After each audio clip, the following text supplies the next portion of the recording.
This example perfectly shows how hit or miss individual stock investing really is. So what's the risk? This is definitely high. Back in 1995, during the dot-com boom, I got lucky and picked a few great stocks. I sold them at the right time and made a lot of money in a short period.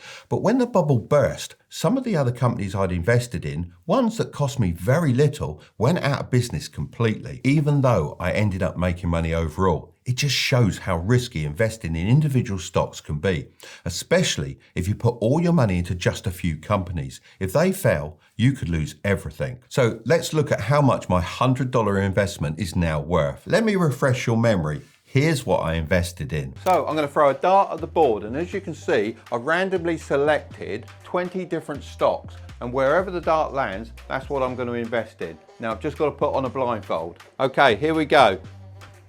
Oh, you hit it. Right, let's see what we got. And we've gone into Samsung. That investment is now worth $67.66. But don't forget my dividends. Over the 4 years, I made 10 cents.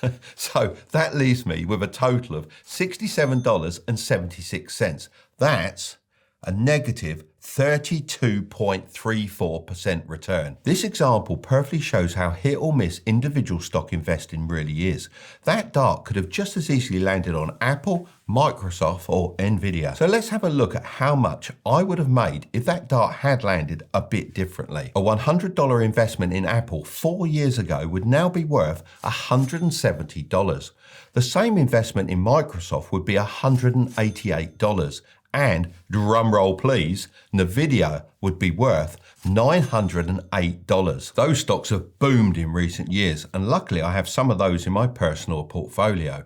But this just goes to show you can't just leave individual stock investing down to luck. You have to be strategic with your stock picks, and even then the market is unpredictable.